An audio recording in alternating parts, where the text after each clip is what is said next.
We're at a Roots of American Cuisine conference. Is that right? I think it's like what most of us signed up for, yeah? On the airplane out here, I had just been sent something from a distant cousin that I'd never known about. He's in Australia, and he said, hey, I got the last name Canlis. I think we're related. There's only a few of us. Family comes from Greece. There's not many of us out there.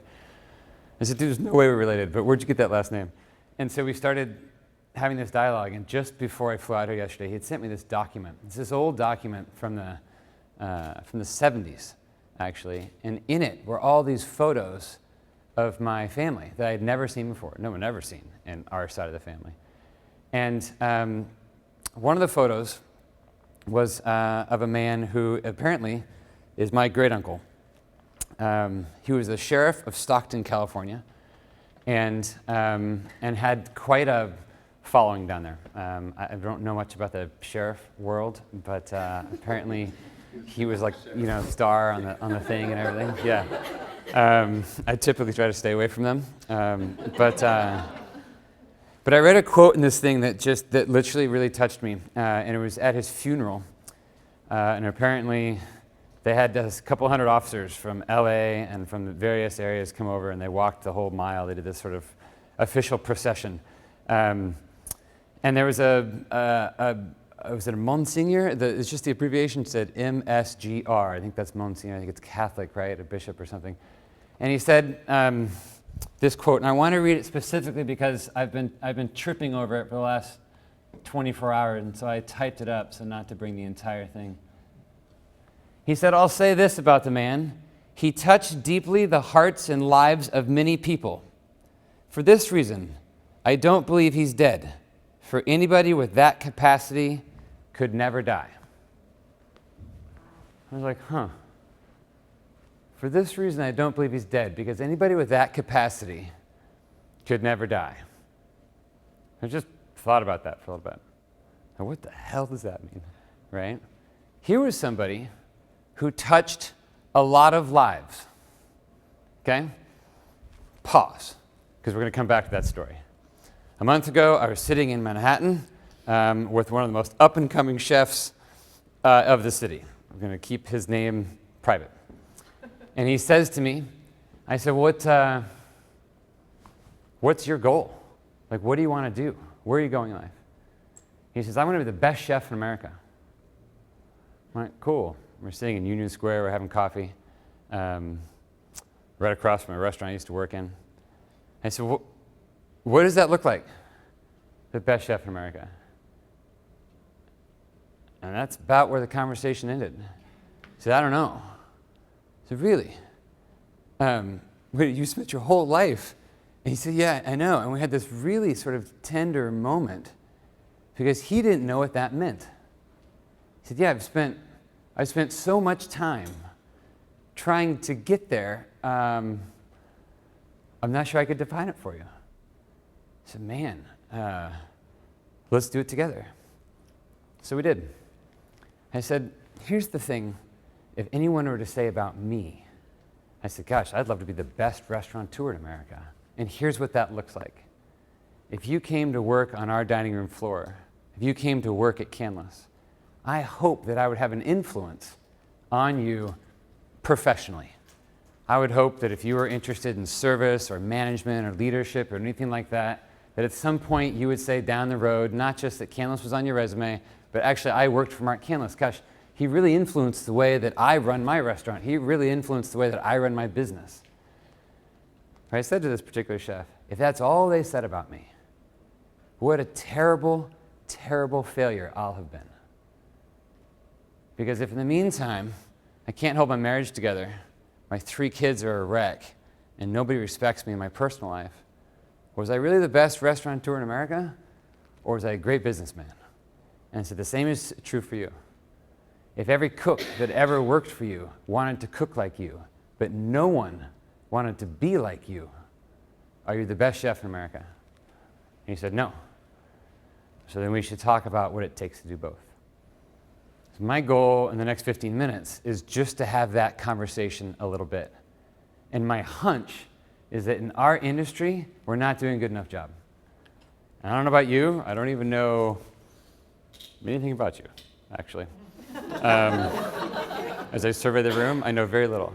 So I'll start with myself. I don't think we do a good enough job at Canlis. I'll just tell my own story here. And maybe I can give, let's see, a little historical perspective. Has anyone dined at Canlis? Actually, I talked to Louis, but thank you. We got one person all the way back, right? So 3 people, 5 people. Okay, can I warn you something right now? Go soon. Because what my brother and I are about to do might bury a 4-generation-old business. What we're about to do is bet the farm on what I'm about to talk to you about, which is sort of emotionally intelligent leadership and taking care of our people in front of taking care of our business. If you haven't been to Canlis, I recommend going soon, because we are so going to stake the future of this restaurant on this idea that we may just run it into the ground doing so. I mean that entirely sincerely, and I've never said that in public. But that's how much I believe in what we're talking about. Our industry, if you look at it, is kind of a broken place.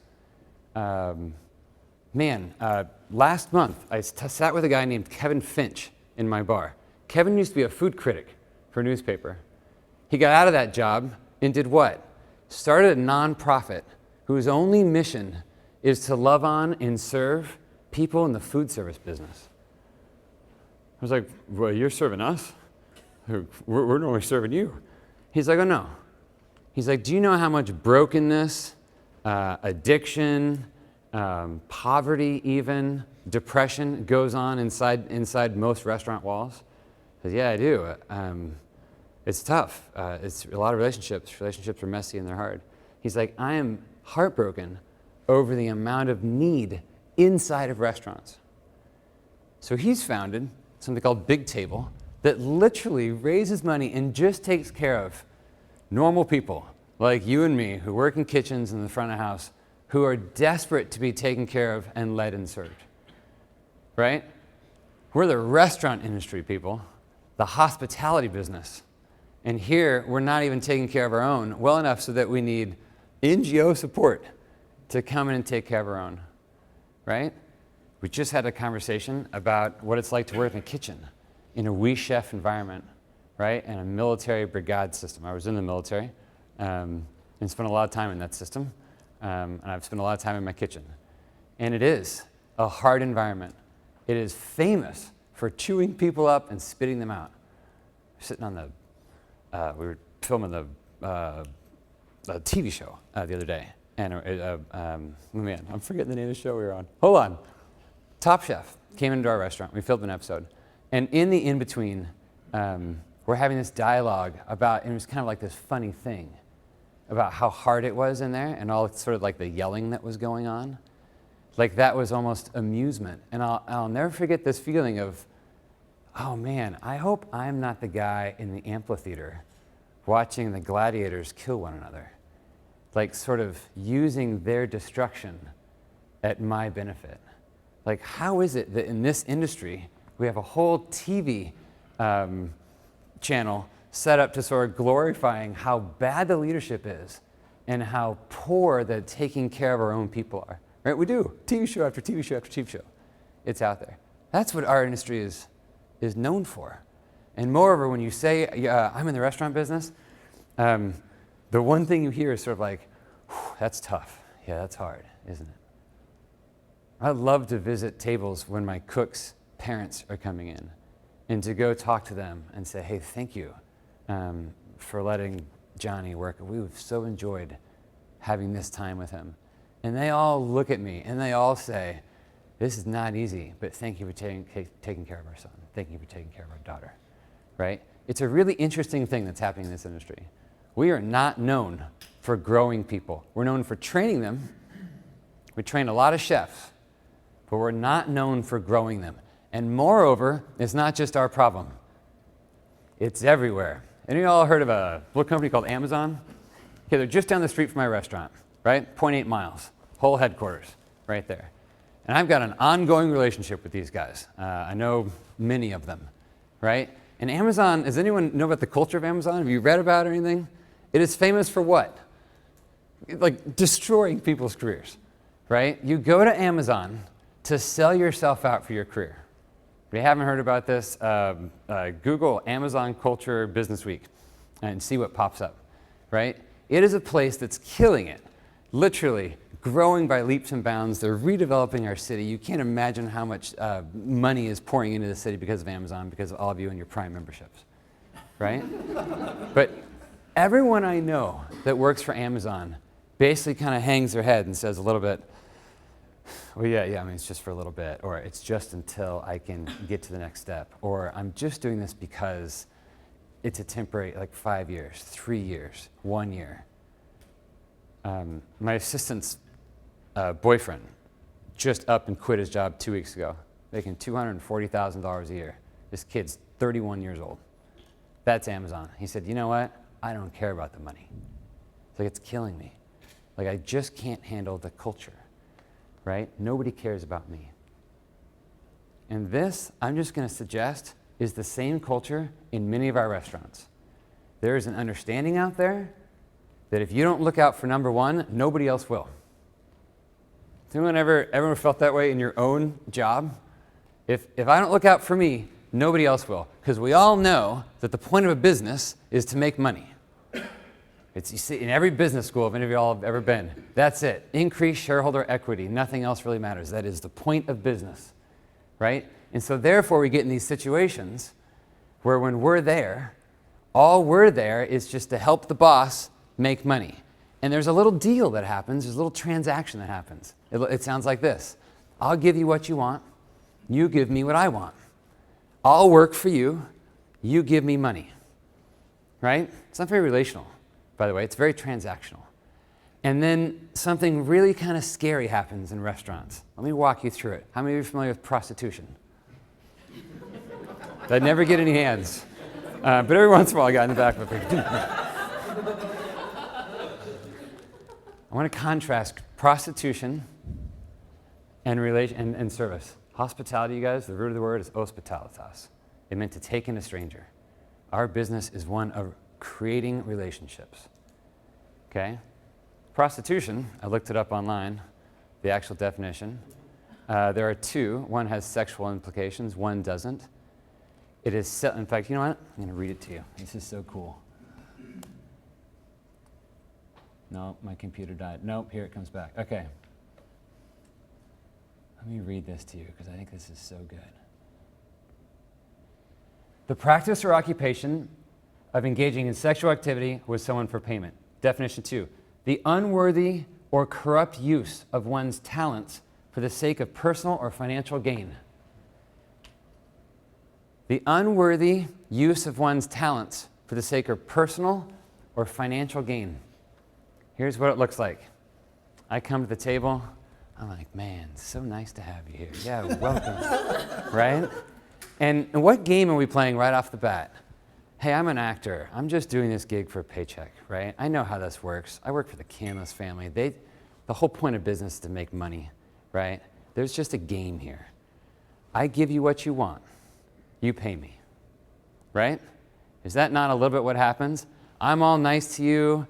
I'm all doting on you and loving you and bringing you everything you could possibly have for you and your wife and whatever's going to happen. But emotionally, I'm not present, right? Emotionally, I'm basically just saying, hey, look, I'll be nice to you. You pay me. That sound like anything else?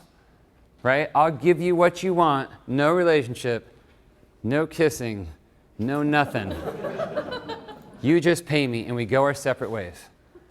Folks, not only is that often the way we get served in restaurants, not the very best ones or the very, maybe the most enlightened ones, but in rife throughout our industry, that is exactly what the service industry does, right? It is not a whole lot different. It is an industry full of people who are waiting to become who they're hoping to become. So I want to suggest a different system. What if every employee, instead of feeling like wow, you know what I need to do? I need to look out for myself because nobody else is going to. What if every employee knew that the employer's number one job was to take care of that employee? Be a little different, right? I'll tell you exactly what it feels like because that's the system that we just implemented about 8 months ago in our business. When I meet with any of my staff, the first half of that meeting is only talking about who that person's becoming and how they're doing. So when I walk in and I say, hey, you work for me now, here's what I want to know. Who you're becoming. Well, I'm becoming a chef. No, that's what. Who are you becoming? Give me a role model. Give me a hero. Tell me one way you hope to change in the coming year, right? Then you start to hear things like, I want to get in shape. I want to spend more time with my family. I want to be closer to my parents. We're having a baby this year. I want to learn how to be a parent. I want to learn a foreign language. I want to learn English better, right? You start to hear all these things about who the people are becoming. I want to be a leader that doesn't snap under pressure. I want to be someone who can actually share. I want to be someone who can speak. You start to hear who they want to become. And we write those things down. Number one first thing we do in a meeting with a new employee is we say, great, we're just going to write these down. We're going to keep this really private. And every meeting after that, we start with the question, how's that going? See what's happening? What the message that you're sending an employee every time you sit down with them is what I care about most is who you're becoming. Period. And if it's not going well, we fix it. We have something in our company called the Department of Growth and Appreciation. It's 12 people. We meet twice a month. We have a budget of $70,000 just to spend on people and to help them grow into who they're trying to become. Right? And so in that meeting, there's something really interesting happens. The employee starts to trust us a little bit. Trust is the currency of relationships, by the way, and we're, remember, in the relationship business. So that's probably not a bad thing if we can get our own employees to start to trust us, right? And what's not happening is we're not talking about the things that need to get done, the to-do list. But what is happening is what we're getting done is relationship and trust. And guess what happens to the to-do list? It gets taken care of. Every time for 8 months in every meeting that I've been in since we implemented this new system. And here's why. Because that employee walks out and says, you know what? The boss man's got my back. And so that gives me the room to get his. It is a system of being other-centered instead of being self-centered. And if I have one pet peeve of restaurants today, it is that most of them are self-serve. Most of restaurants today are self-serve. I'm going to serve myself. I'm going to take care of number one. Whether that's the business or the employees within the business, whether that's the leaders, whoever it is, this message just gets reiterated to us time and time again. We see it everywhere. And so, for a restaurant company like ours that's 64 years old, in fact, it's a little older than that. My great-grandfather, he was Greek, and my great-grandmother was Lebanese. And I don't remember him. He passed away when I was really young, but I remember her, an incredible woman. And he was a chef. Well, not really. He was a runaway from Greece, and he was working at the Hotel Mina in Cairo. And Teddy Roosevelt actually met him there after his presidency, and they went on safari together, and he cooked for Roosevelt for 1.5 years in Africa. And Roosevelt dropped everyone off at Ellis Island. And my grandparents moved out to Stockton, and he opened 3 restaurants. By 1910, he had 3 restaurants. So technically, we're a 104-year-old company that's been doing this for a long time. When my grandfather grew up in those restaurants and wanted to make them fine dining, and my great-grandfather wouldn't have it. He said, no, it's about family, it's about the old country and all these kinds of things. And my grandfather said, no, I want to change fine dining. This is 1938. put it in perspective. And they didn't get along, and so he moved out to Hawaii. He ran away, which must be a trait in my family, because I have a runaway great-grandfather and a runaway grandfather. And Pearl Harbor happened. And everybody ran to the base. If you've done any sort of research about that day, and particularly that time, literally everyone went to the base to help out. And he stayed for a couple months, and he started complaining about the food, and he ended up running all the food on base, serving hundreds and hundreds of meals a day, and got back into the business that way. And immediately after the war, he opened a restaurant in 1946. I have to remember why I'm telling you this story, because now I'm like deep into my family story. Here's why. And he did a few things that changed the restaurant industry, well, maybe for good. Let me break them down for you. He hired all Japanese women as servers. Let's see, none of you are even old enough, maybe a couple, to have been around in 1946. But the American-Japanese sentiment back then was a little tense, right? We had just taken everyone that was a citizen and rounded them up, many of them, and put them in internment camps. That was our treatment of our own citizens, right? We had also just dropped a couple of bombs on their country and been in sort of this massive thing called World War II, right? You want to know why he hired them? A, they were all unemployed. B, he didn't like service in this country, because in those days, fine dining invariably would have been a man, French, or Italian. We took all of our cues from the Atlantic, folks. As West Coasters, we're a little bit bitter out there. We're a little like the redheaded stepchild out there. Everything East Coast was looking over there at France and Europe, right? A captain in 1946 would have been bow-tied, tuxedoed, proper, looking down at you, mispronouncing something, right? There was a stigma to it. There was, there was an ego and an attitude to it. And a lot of the adversarial relationship that those of us that are really into warm, hospitable service today are fighting comes from that era, when a restaurant just sort of a little bit gave you this. If you didn't know how to pronounce the wine and pronounce the food, if you didn't properly act, if you didn't tip on the way in the door properly, you were a nobody. This whole enlightened hospitality thing is Danny Meyer in the 80s, right? I'm talking about the 40s. So it was a different time back then. He hired all these Japanese women because he loved how welcoming they were. He loved how they worked in teams.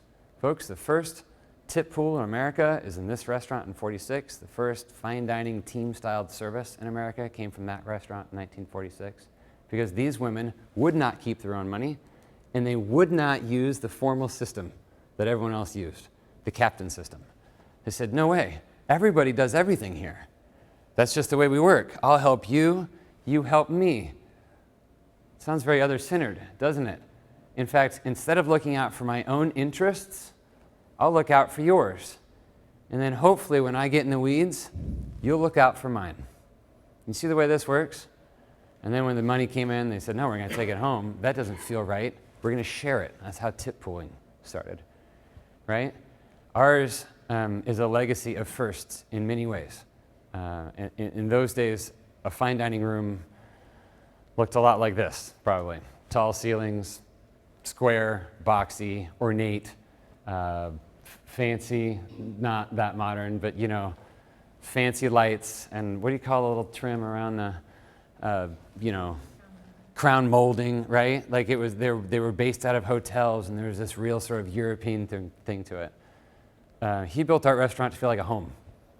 Because he said, why would you want to make somebody uncomfortable in a place that is intimidating? They should be comfortable as if they were in a home, right? I had to smile. Yesterday I was eating at Nico, and they served me, is it shimiaji? Is it this new, is it the striped jack, this fish, right? Is that it, shimiaji?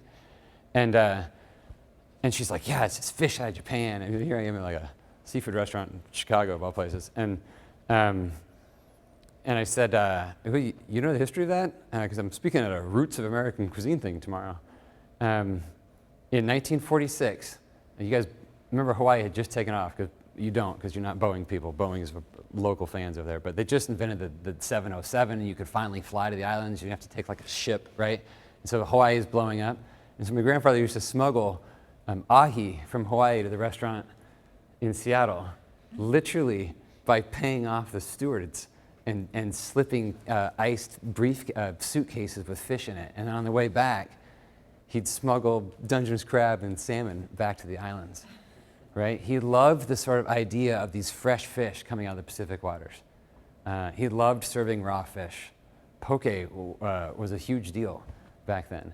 And so he had this whole idea that we could change the way fine dining works if we just kind of think through it, if we remain learners, if we sort of put other people first. And that has been with our company for a long time. How many of you ever had Kobe beef outside of Japan, right? It's either served here or they serve something called Wagyu, right? Which means Japanese cow. That was a project that Canlis restaurant did with a grocery store, Japanese grocery store called the Wyndham, the first restaurant in the world to serve a Kobe-styled cow outside of the prefectures in Japan. It has long been our goal to be leaders.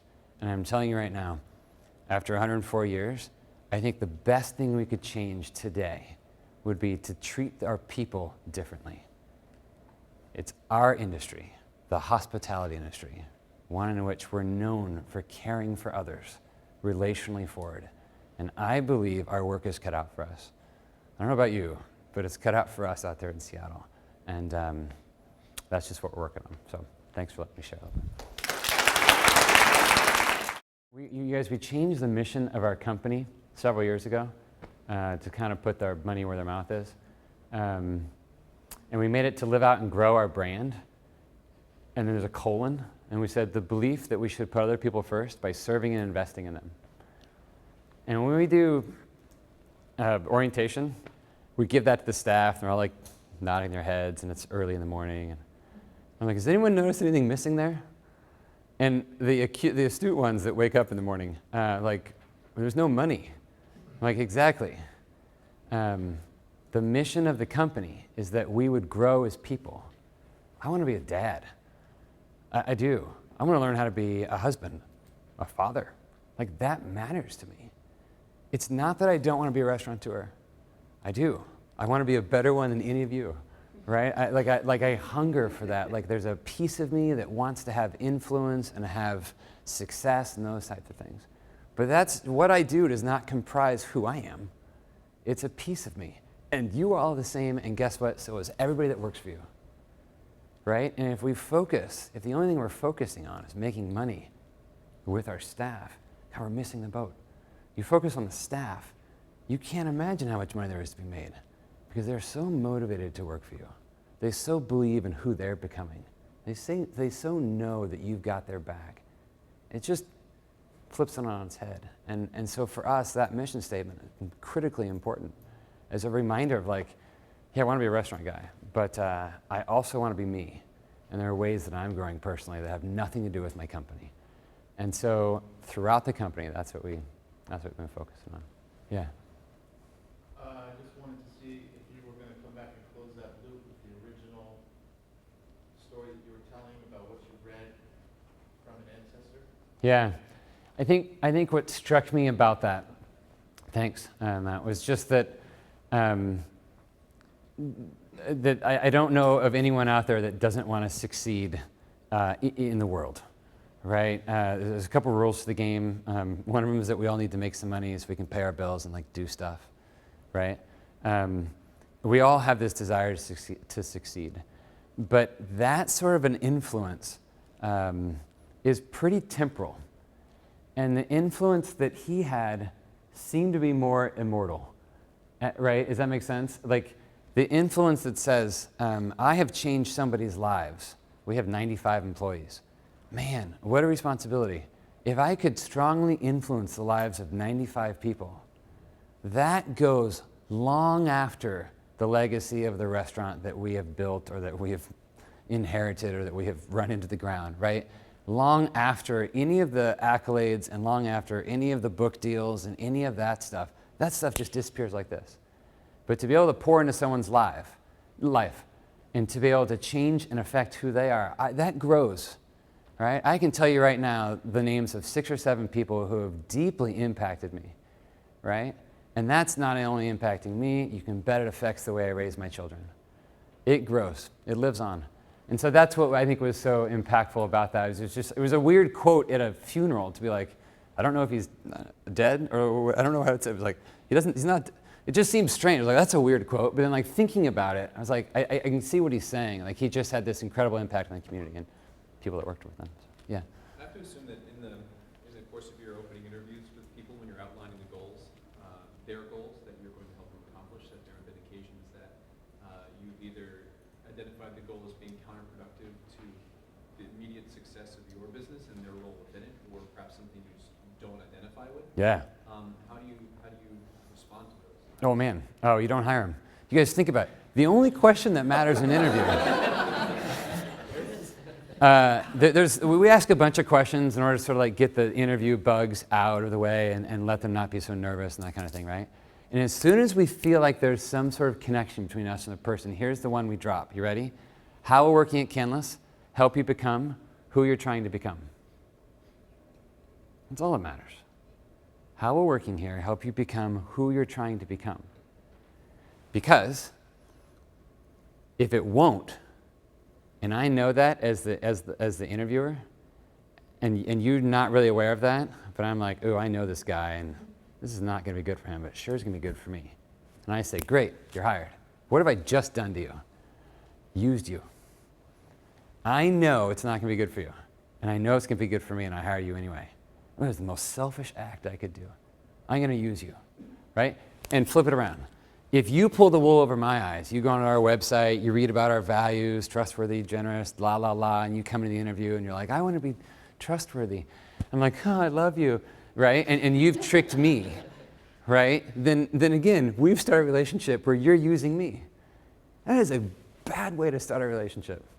You know what I'm saying? I got 2 little girls. You can bet on their first dates. I'm going to say something to the effect of, if you get any hint that he's using you, maybe you should just call me and back away. You know what I mean? Like, that's a bad way to start a relationship. And yet, all the time in the employer-employee interview process, we see this happen, right? That's how we get to that idea of prostitution. We see this where you kind of sell yourself. Either you sell yourself short, or the company is going to help you sell yourself. Literally, if we wanted to take the analogy out, the company is pimping it out. Right, is aiding and abetting in this process, right? So that question, how will working here help you become who you're trying to become, is the only question upon which to start this relationship of whether or not we should work together. And we all become like the people we spend time with, period. It's just true. And so we're really careful on who we bring into our company, because I'm going to become like them. What about people who aren't sure what they're becoming? That's such a good question. I would say this: if they're able to articulate it, I'll take them on. Yeah. My brother, I run the company with my little brother. My older brother is not involved. He's on our board, but he was a minister in Scotland, actually. That's where we get all our whiskey from. You guys, we have on staff. No, I'm sure we're the only restaurant in the world. We have his business card says chaplain and whiskey consultant. I kind of figure we're bookended on either end. He's praying for us, and he buys all of our scotch. But he always says, knowing what you want is the hardest thing, right? And so I don't think it's fair to have,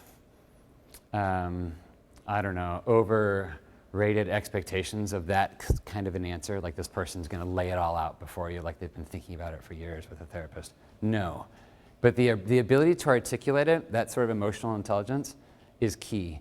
And not just in the front of the house, the back of the house too. The days where you can just steamroll over your cooks are done.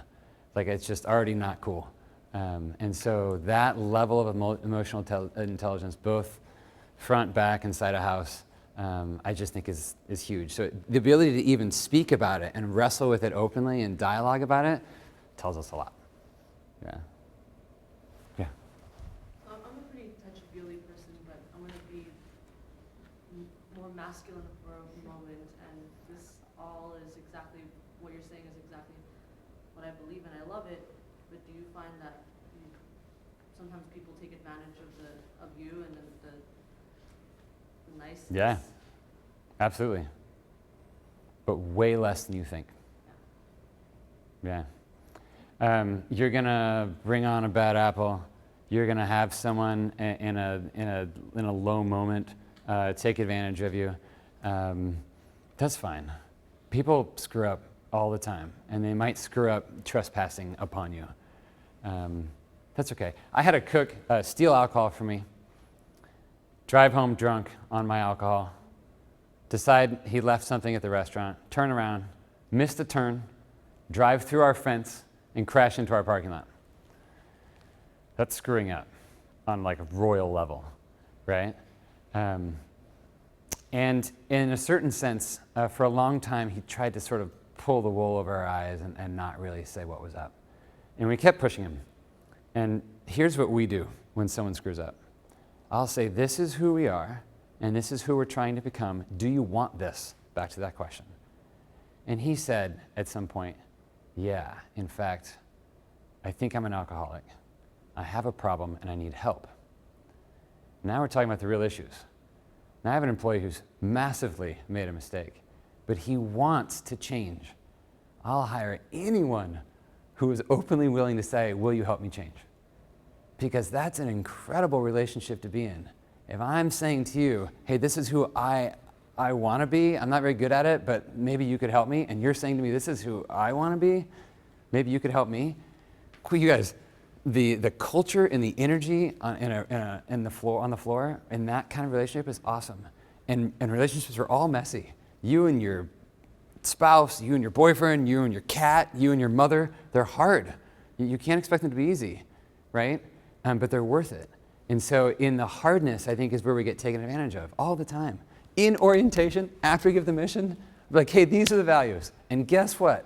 I will fail you probably today. Truth in advertising. Trustworthy, generous, and other-centered. These are the values. I hire and fire on them, and probably I'll be the first one to fail you because it's what I'm aspiring to, right? And I'm not perfect. So please know that when I screw this up, I'll be asking for your forgiveness and hoping that you can help me become better. That's the leadership that we're talking about. It will be messy, but it's way more powerful. Yeah. Can you list for us a few tangible ways in which you're investing in the culture of your restaurant and your employees? Tangible ways that this $70,000 in your budget seems to. Yeah. Let's see. Right now, we, I just sent one of my cooks to Europe to train. I'm also sending one to stage. Actually, I'm sending 4 of them to stage in Manhattan in a couple of weeks to learn a little bit and to be inspired. I have 2 of them in English in accent reduction classes. One back house, one my bartenders, phenomenal people, but are struggling with the English language, and it like holds them up a little bit. And these are classes that just sort of alleviate that. Stuff that is personal. We have put some folks through counseling and therapy where they've needed it and paid for that. Some of it has been debt reduction loans.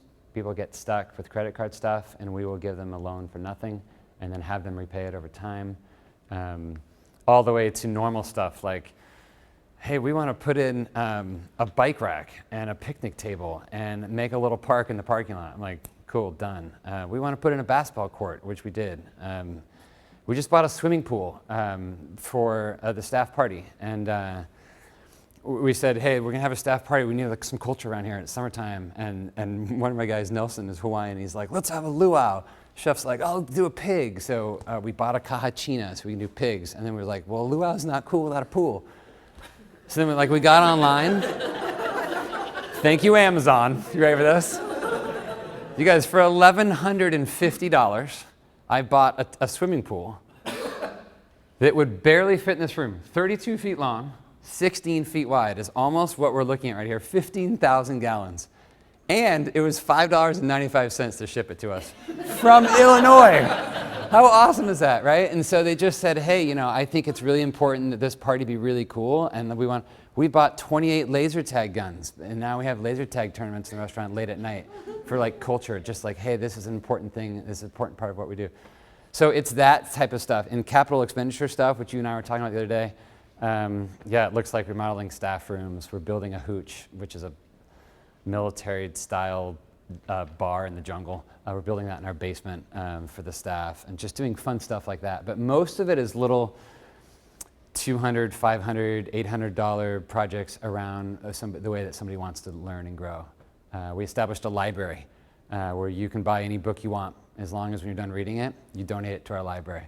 So any professional reading, we're happy to pay for. We sent people to classes all over. A lot of cooks will go to like different kinds of classes and that kind of thing. Front of house too. A lot of sommelier certification exams through the Court of Master Sommeliers and that kind of thing. Yeah. We were having a conversation about expansion a little bit earlier, and you made a great comment about, I was telling you about how some businesses grow and expand to try to keep their talented employees, and you made a really good comment. I want you to maybe share with everyone. I don't remember you said it. A lot of companies will say we have to expand in order to have our people have a place to grow, right? Like I've got a couple really talented people, and if I had another restaurant, it would be easy to take a sommelier and make him a wine director of 2 restaurants, right? I could take a sous chef and make her. Yes, that's clearly one model, and it's awesome, and it has worked for basically everyone who's tried it, right? Talking to Donnie Medea yesterday, or Danny Meyer a couple months ago, like that is what got them all into the second restaurant, into the growth model. For us, because we have one restaurant and we've committed to one restaurant for the short term, our growth model looks like losing people, and I'm okay with that. And so all the time we're growing people right out of the restaurant, and to the point that we were talking about earlier, we are often the ones that initiate that, because if the employee feels like they have to initiate it, then again, who's not looking out for the employee? Me.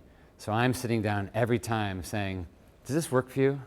I mean, does it really work for you? Isn't it true that maybe if you worked over here, you could either make a little more money and pay off your tuition, or like, so I'm asking those questions of them. Are you sure you want to be here?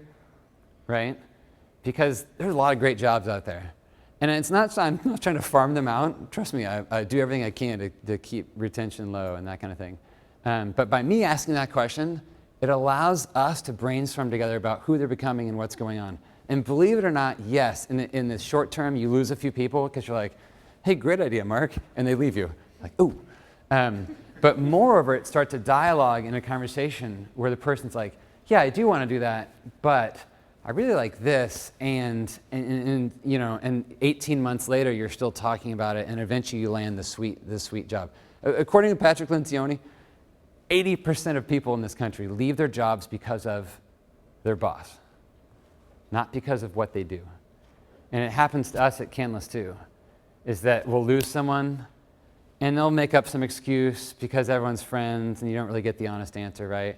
But then you hear a couple months later, actually they could have stayed, but it just wasn't working out with somebody, right? And so I feel like our role a little bit is to be in there working with them and saying, hey, what's the next step for you? And when's that gonna happen? And how can I write that letter of recommendation for you? And that's a powerful thing, because you can bet you write the one letter of recommendation and 12 staff hear about it. Like, oh yeah, Mark got me into Columbia College. Oh yeah, Mark got me this gig over here, right? And it just becomes this culture where people believe that they matter. And so, yes, maybe one day we'll have another restaurant, I don't know. And in that sense, I would definitely grow them and use them in that way. But right now, we bring them in, we grow them as long as we can, and then we place them all over the place. So, there's one other question.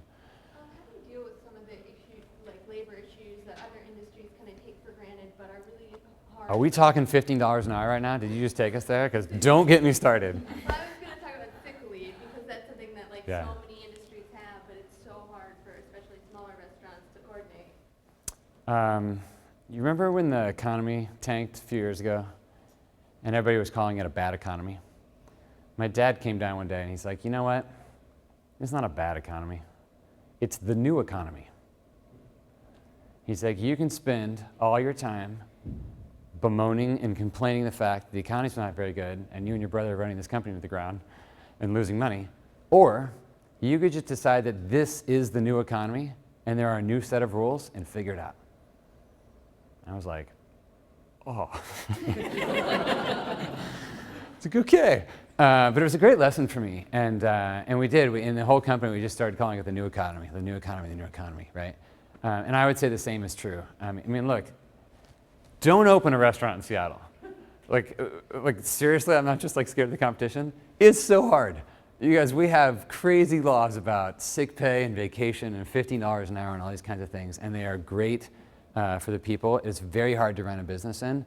And I don't know, it's like a referee. You can complain about the call or you can just get up and keep going. And so for us, we're just going to figure it out.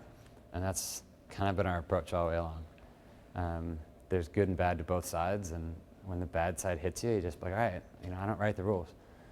I keep waiting for them to make me king, and then I could like write my own laws. It hasn't happened over there. So anyway, I've probably gone over time, but thank you all for having me. It's such a pleasure.